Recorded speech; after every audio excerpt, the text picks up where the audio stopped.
Voters in Spain have just under 3 hours now to choose a new parliament. Socialist Prime Minister Pedro Sanchez called the snap election after his coalition's poor performance in local and regional elections earlier this year. Spaniards now face a choice between the center-left government and a conservative coalition, which could include a far-right party for the first time in decades. No quiero tampoco decir si estoy optimista o no. I don't want to say if I am optimistic or not, but I do have a good feeling.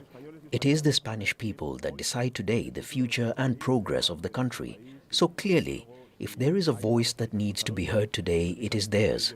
The only thing I can encourage is for people to vote. It really is an important moment for our country and obviously for our democracy.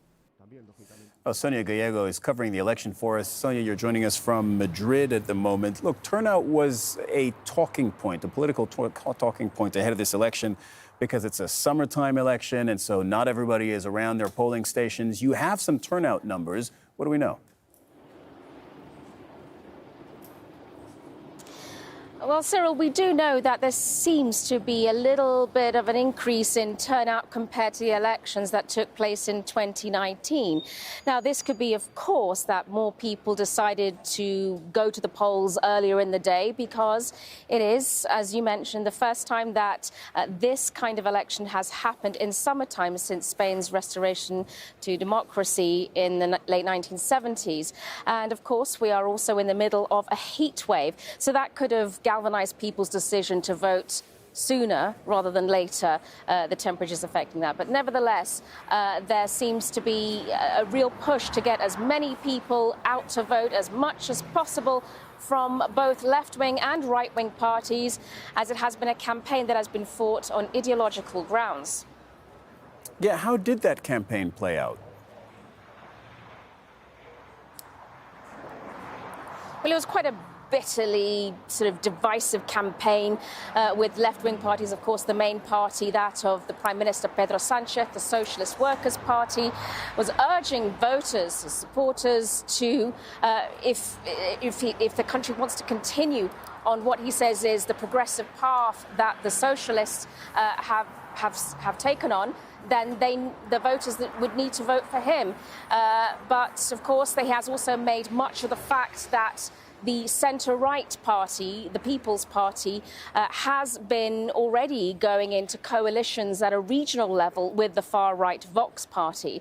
Perhaps he's using that as a way of galvanising voters to vote for his party, as a way of trying to continue his policies. The People's Party themselves have also fought quite a bitter campaign as well. They've disdainfully referred to the politics of the Prime Minister as Sanchismo. They've said that now is the time for a change, and that now is also the time for a restriction in spending. They've been also campaigning on a cut to taxes as well. But of course, it's also the ideas of traditionalism, stepping down on issues of immigration as well, and perhaps more culturally conservative notions as well, which the right wing of the parties here in Spain are so used to. Are you expecting to get results same day, later today? Absolutely. These results we'll be getting actually a good idea of the results within an hour of the polls closing.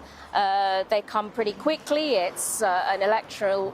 The system here is actually an electronic system, so they will be coming pretty soon afterwards, and so we'll get an idea of exactly which party is going to be that much closer to leading the nation, or if there is going to be a situation where there will be coalitions having to be fashioned, that will too become apparent. And then, of course, the deal-making begins as to who and which party is going to take leadership of this country.